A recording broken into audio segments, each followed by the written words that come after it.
And then over the longer run, if they're putting in place tariffs that have a stagflationary impact, which is to say they slow down output by raising the cost of production while also raising prices, then that's the central bank's worst situation. That is a stagflationary where both sides of the legal mandate get worse at the same time. So that's the news we have starting out this morning. It is a brand new announcement from the president. He's coming in now threatening Apple and the EU with tariff threats. So how's this going to affect the markets? Well, let's get over to it and see that. Right now we had mortgage rates. They went down just a tad yesterday. That's probably going to change today. So we have a reduction right now in the stock market. The stock market is crashing as we speak. It's down over 300 points. But a lot of times this is good news when it comes to mortgage rates. So we're going to talk about in today's video is how this news is actually helping mortgage rates in the long run. So without further ado, let's get over to it. So my name is Dan Frio. I actually do this report 2 times a day to inform you guys what the heck's going on with these things over here. And the reason for it is I'm actually a federally licensed loan officer. I work at a federal bank. Yeah, that's what I do. And I'm licensed in all 50 states as well as Puerto Rico. So nowhere out there that you're looking, I can't help you. So our slogan here is one application, one credit pool. We're going to shop your loan over 30 different lenders. Now, how in the world can we do that? I'll give you that trick at the end of this video. So without further ado, we want to go over today's topics. So here's what we're seeing in the markets right now. The Dow Jones is crashing as we see it. And the culprit behind this is Trump announces yet another tariff adjustment with the EU. So without me explaining it to you, let's just get over to Goldsby. He is actually a member of the Federal Reserve. He's our Chicago representative. I want to let you hear what he has to say about all this. He was at a meeting last week with all the representatives, and they were discussing, tariffs and things like that. And they thought that this was kind of going to start easing, and now we see this today from Donald Trump or President Trump. So let's get over to one of the Federal Reserve presidents and see what his take is on this new result from today's new tariffs. Take it away, folks. We are joined this morning by Chicago Fed President Austin Goolsbee. Austin, good morning. Such is the world we live in that what I thought was the news I was going to ask you about has changed in the last hour to be different news I'm going to ask you about. And I want to start directly with 2 tariff announcements from the president, one that appears to be directed at Apple, another 50% tariffs on the EU. And I'm just wondering how you as a policymaker react to this kind of changing environment when it comes to big economic declarations from the White House. Well, we had the big Fed Listens event last week at the Chicago Fed, and a whole bunch of folks from the district came in to talk about the economy. And sort of the 2 common themes were, number 1, they hate inflation, and number 2, they want some consistency.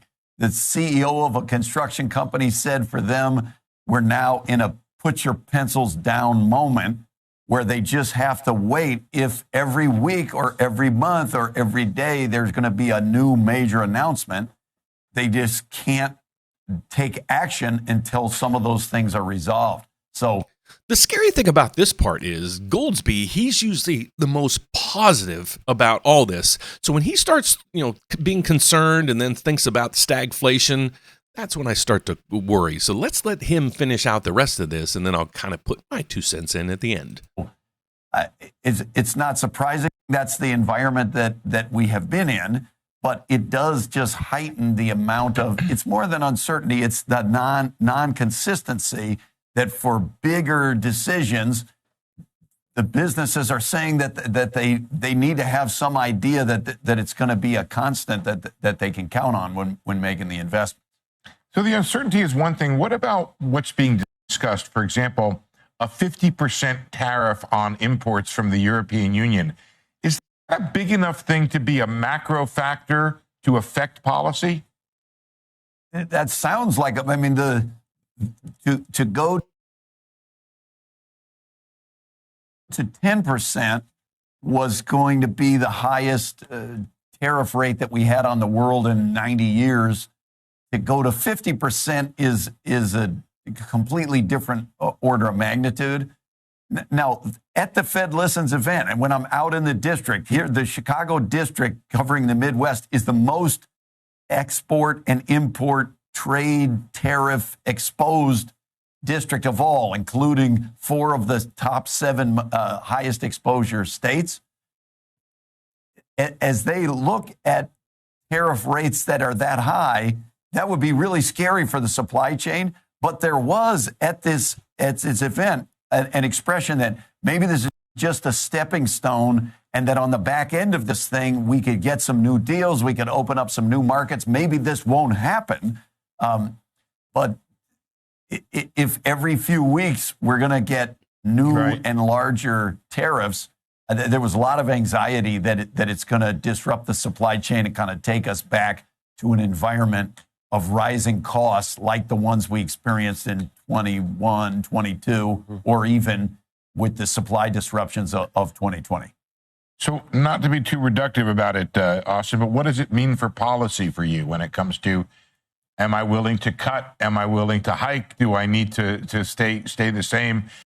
And remember, he's probably one of the most dovish ones out there, meaning he's always positive and thinking that the rates should be cut. They're at the highest level and things like that. Let's see what his take is on it now with all these uncertainties. How do you put all of this into the hopper and come up with essentially what is a binary decision for you? If they did it's sort of two parts. In the short run, we got to just wait for the dust to come out of the air. If you throw a lot of dust in the air, everything's always on the table, but I feel like the bar for me is a little higher for action in any direction while we're waiting to get some clarity. And then over the longer run, if they're putting in place tariffs that have a stagflationary impact, which is to say they slow down output by raising the cost of production while also raising prices, then that's the central bank's worst situation. That is a stagflationary where both sides of the legal mandate get worse at the same time. So I think we'll have to see how big the impacts on prices are. I know people hate inflation, and they've expressed that many times. Yeah, Austin, a put your pencil down moment, the latest put your pencil down moment. I would think that the pencils might have already been down from what has happened since April 2nd, whenever it was. And my question was, I don't know whether we've seen the negative effects front and center from what you would have expected at that point. And I'm wondering. I think that's an interesting observation, and it kind of goes to I've said on this program before. Remember, imported goods are only 11% of GDP in the United States. So there is a sense in which if we don't go wild, if it doesn't jump out of its 11% lane, it could be like 2018, where we had tariffs. They impacted the directly affected industries, but they didn't have a big macro effect. I just wonder, is it still coming? Hopefully or could this cause it? Where is it? Is it still coming? Are we vulnerable to more shock that would definitely put us there? Or is it it's going to keep the economy just keep on going? Yeah, well, I hope it just keeps on going, and that we come back in a few months and say, hey, it was only stayed in its 11% lane. It didn't have that big of an impact. My only fear here, I shouldn't say my only fear. A fear here is, remember, the data come out with a lag. The price data come out with a 1 month lag. The GDP data come out with a 1 quarter lag. And so something might have already happened. And it's like watching last night's game on replay the next day.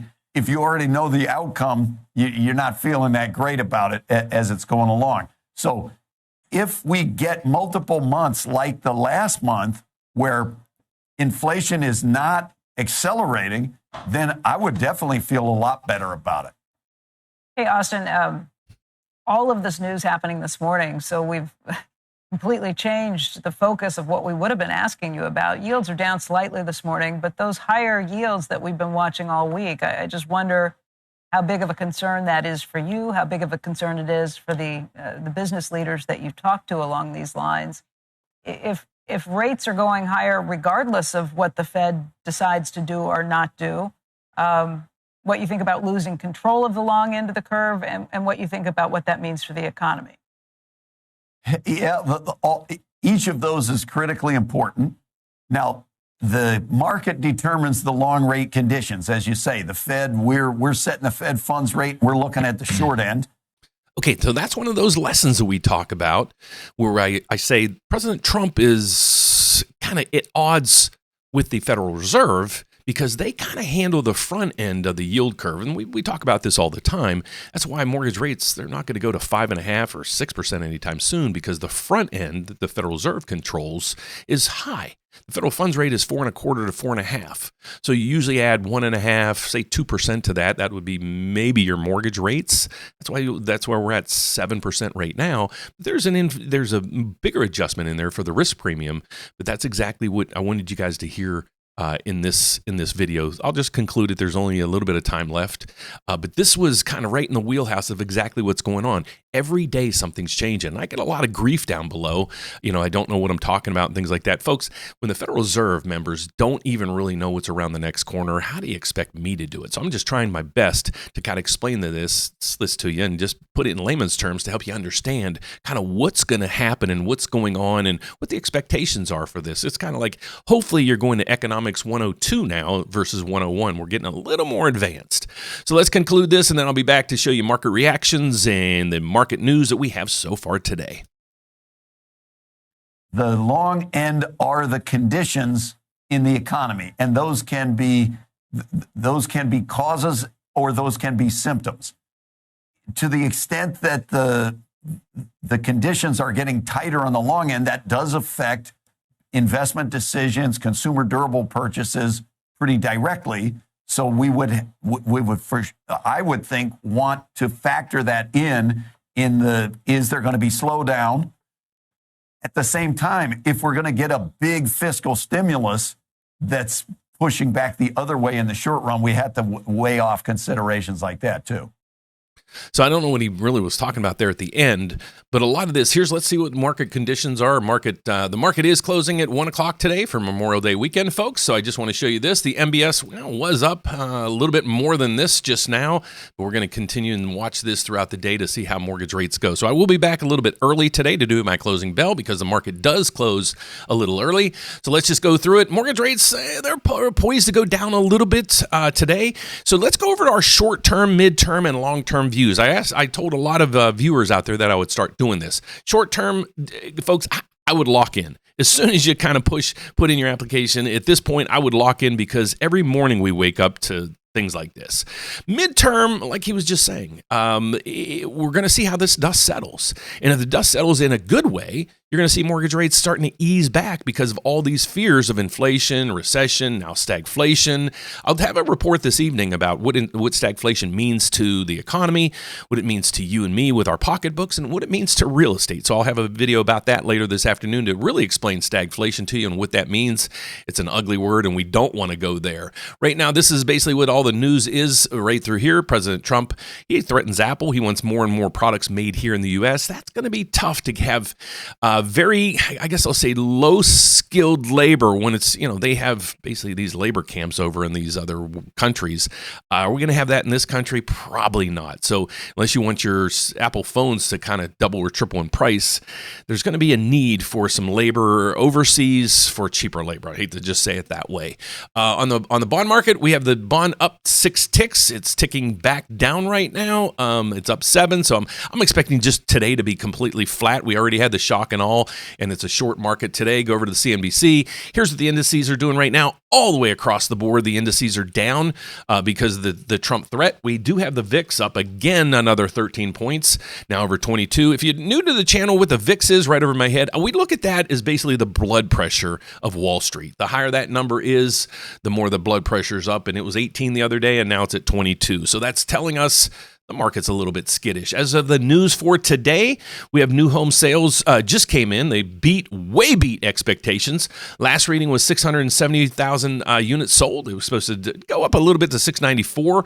Actually went to 743. That is a big move. Yesterday, we saw the lowest sales in existing home sales since we've seen, I think they said in 20 years, or since 2009. So new home sales are getting the pickup where existing home sales are kind kind of falling off a cliff right now. So if you're looking out there, you're trying to figure out, do you buy? Do you refinance in this market? Well, I'd love to be able to help you because let's get back to where and who I am. My name is Dan Frio. I actually work at a federal bank. I'm a federally licensed loan officer in all 50 states as well as Puerto Rico. Our slogan here is one application, one credit pool. We're going to shop your loan to over 30 different lenders. Now, how do we do that? Well, my bank is set up with 33 other lenders.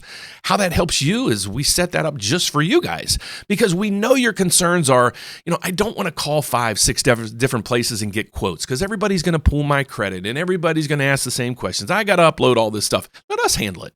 By putting in your application right here, we're going to shop over 33 different lenders to figure out who's got the best program for you, any perks out there, and who's got the best rate or lowest rate and lowest fees in the country of over 33 different lenders out there. So check us out. Check out our website. Go to rateupdate.com, put in your application, schedule a consultation, or give us a call directly. We also have down here for home buyers and homeowners. If you're a homeowner, check out the RateWatch tool. I'll track rates for you. So if you're looking to refinance at some point and you just want to say, okay, let me just kind of put it in and not think about it. So if you've closed last year at maybe 7.5%, and you're saying, okay, when rates hit 7 or 6.5, I'd love to refinance. Check this out because I'll track that for you. If you're a new homeowner, looking to buy, check out this video right through here. And if you're checking out to see if your credit can be repaired a little bit, check out right through here. This is the credit system I use. It helps me increase my credit scores and actually tells me when to pay and get the most out of my credit scores. So check out all these videos and more. We have over 3,000 on our website, on YouTube, but that's it for this morning, folks. So the market, like I said, the bond market's giving up a little bit more right now. So I'm saying the bond market is going to be flat as a pancake today, but the stock market's seeming like it's going to be in the red all the way through close. So that's my report. Thanks for watching. If you haven't subscribed yet, please, I'm trying to get one thing. I'm trying to hit 50,000 subscribers by the end of the year, and only you can help me. So if you do me one favor and just click down there and subscribe, I'd greatly appreciate it. Thanks, folks. I'll see you at the closing bell. Take care. See you then. Bye-bye.